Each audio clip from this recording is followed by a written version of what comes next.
and stuff. And I again would like to ask you to subscribe to my channel, promote my channel, lift it up. I'm from Oakland, California, right? Oakland, California, town business.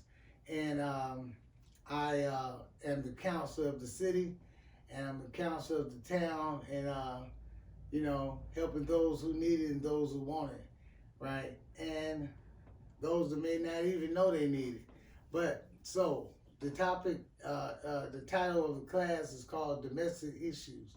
It was once called Domestic Violence with the Counselor, Mr. James Horton, but I'm trying to do some things because I'm not getting the hits and subscribers as I would need, and I need you guys to help out, just step up. It's not going to do you any damage. It's not going to cost you any money.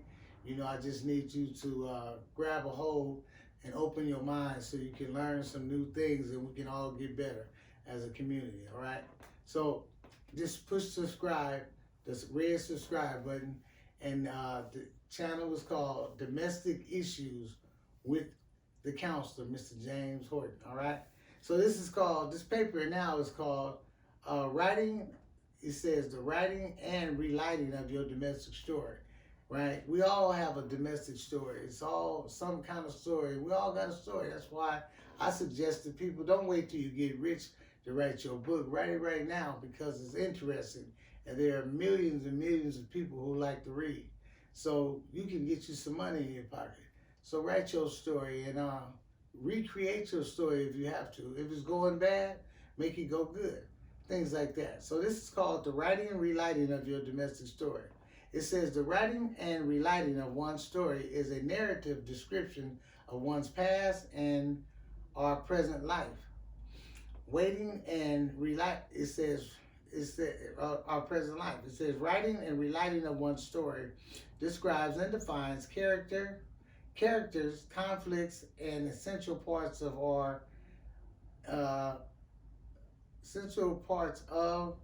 one's life story. Writing one's story takes note of our good, bad, and the ugly side of our life.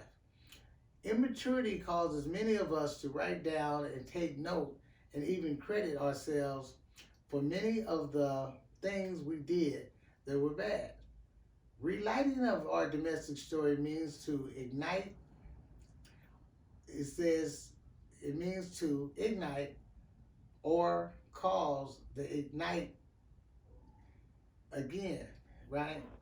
It causes us to reunite again. And relighting of our domestic story is getting a second chance to live and rewrite our first class life, right? Relighting our domestic story is getting a second chance to live and rewrite a first class life, right? It's getting the chance to do that. It says relighting our life story isn't the old, dead, low budget rerun movie. Relighting is the light on you, the light in you, and the power of light that guides you and gets you through. Please answer the following questions, right? Please answer the following questions. Let's see. Excuse me, I'm going to scoot over a little bit. It says, number one, domestic story. Are you writing or relighting? Or relighting and overwriting, right? Are you lighting your story? Are you relighting your story? Because sometimes we can light and the candle goes out. And we find ourselves having to find a match or a candle or a lighter or something and trying to relight the story all over again because maybe something has happened. Maybe the lights went out. Maybe we didn't pay the bill for the piece you needed that particular month. And things got dark. And we have to relight it sometimes. And we have to ask ourselves, how do we do that? How do we fire ourselves back up? How do we get the flame to burning again? So sometimes you may find yourself having to relight or rewrite your story or go back again. Hopefully we can get all this done before we get to some sort of end. All right? So it says, number two, domestic abusive story. And most of your past relationships, were you the writer, igniter, or the writer enlightener, right? Domestic abuse story. Most past relationships were you, the writer, igniter, or the writer enlightener, right? Because, you know, we can be the igniter, we can be the one that ignites issues, violence, and all that kind of stuff. And, and you know, that's not all the way fine, but it's an issue, right? We might be the jump starter, the jump start how to get things to go positive, right? You know, or we might be the one that puts light on what's really going on when we really could be all in darkness and not know it. All right, number 3, domestic confused storyteller. When you begin to write your story, when you begin to write, tell, or live your story, are you known to always start at the beginning, or are you always known to start or predict your end, right? Domestic confused storyteller. When you begin to write, tell, or live your story, are you known to always start at the beginning, or are you always known to start or predict your end, right? Now, people, people, people actually step outside when they wake up in the morning. Sometimes we forget to thank our higher power for waking us up. And we go out there and live such a dangerous life, and we almost are not starting at the beginning of the day, but we're starting at the end. We're starting at the end of life, even taking chances on our life, and our behavior is an ending behavior and not a beginning behavior. It's not a fresh behavior. It's a suicidal behavior, you know, psychotic even behavior. So the question is, do you start at the beginning, or do you start your process of life and behaviors at the end? All right, something to think about.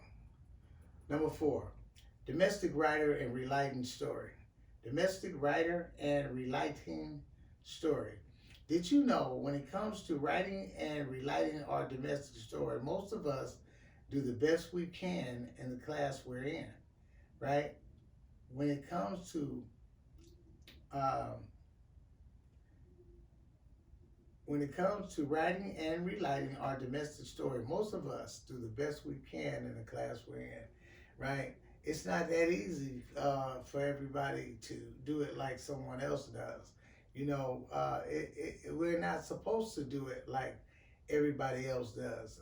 We are individuals, actually special individuals. If no one's told you, you are special no matter where you are on the track field.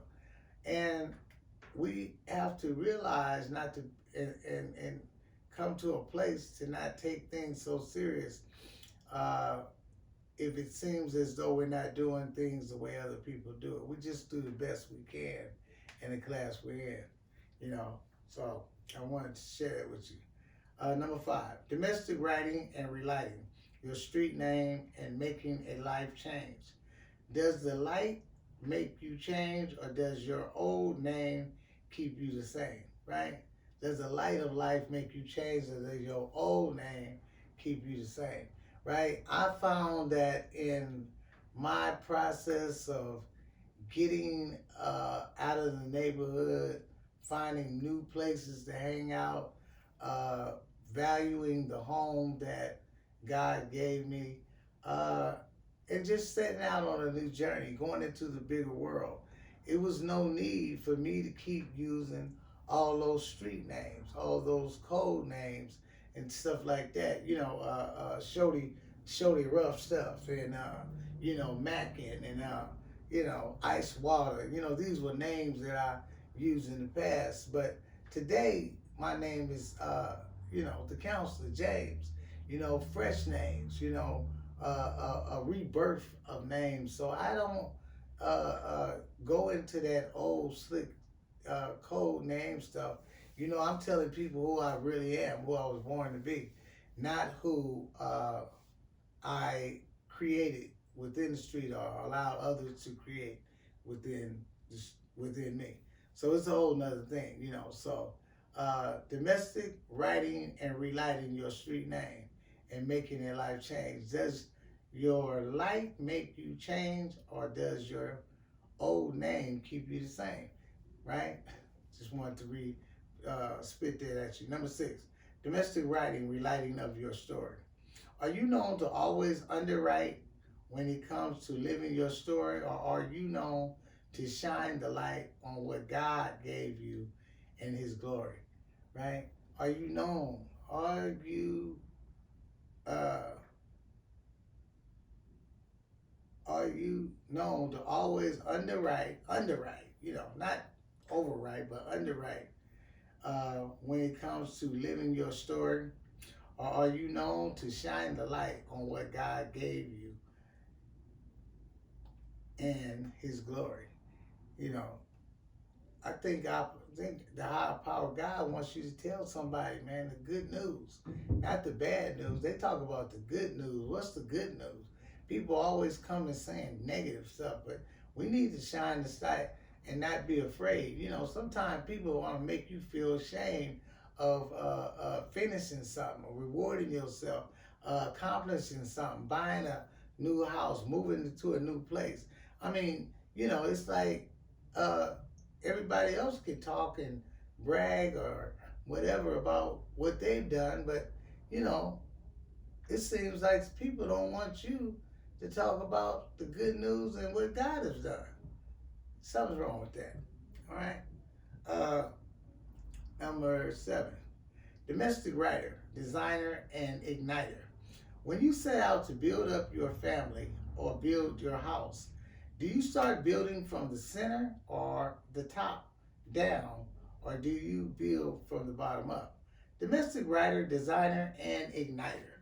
When you set out to build up your family or build up your house, do you start building from the center or the top, or do you build from the bottom up? Right? Some people do. Some people believe that when they go out, they should just jump right up here.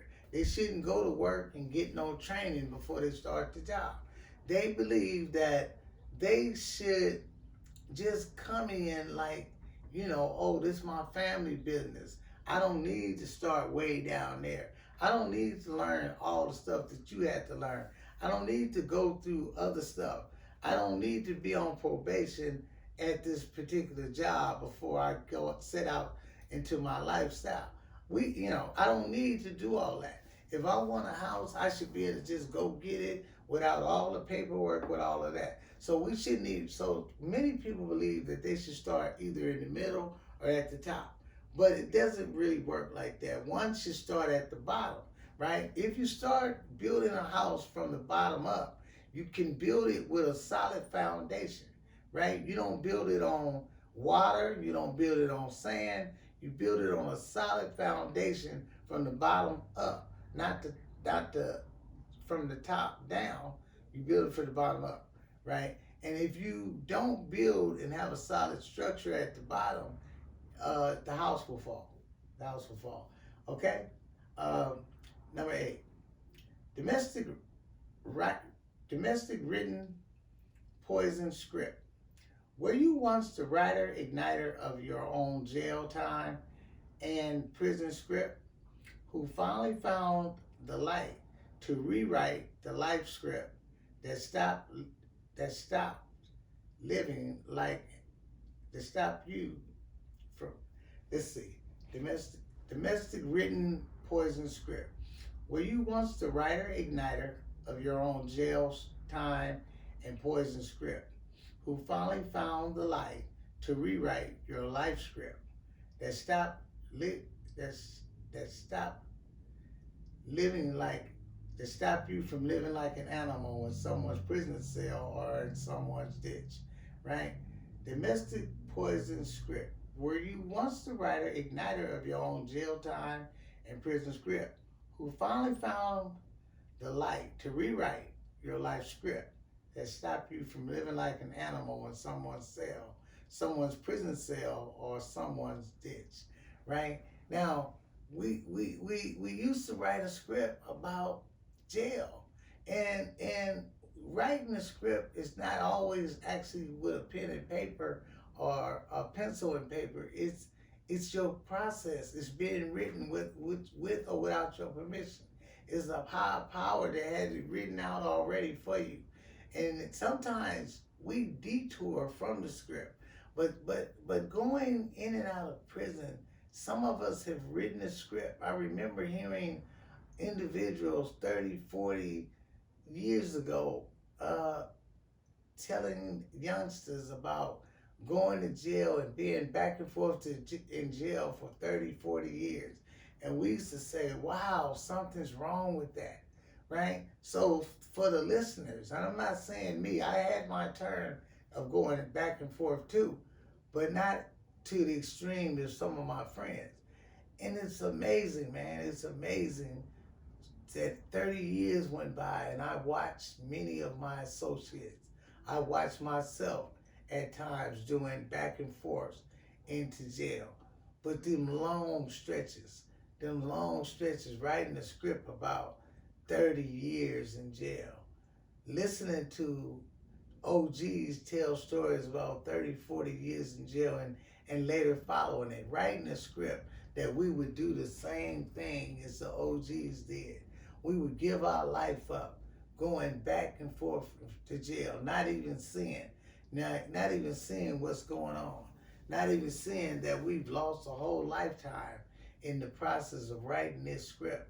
And we had finally learned to put some light on some stuff in a wake-up call to relight something in our lives so we can go forward and say, you know what, that's not cool. That back and forth stuff ain't cool. That prison cell stuff ain't cool. That lying in a ditch doing nothing ain't cool, right? So that's going to be it, all right, for yours truly. This was a class and a subject called Writing and Relighting Your Domestic Story, right? What are you going to do with your story, right? And if you pass and this happens to be your last year on earth, like, what would you want your story to sound like? What would you want people to say about you at your funeral, right? What action or ability do you have to rewrite your script, right? To rewrite your story, right? To relight your story. How do you light it up again is the question, all right? That's going to be it again for yours truly, your counselor, your domestic issues counselor, Mr. James Horton, on YouTube. Thank you for attending my group.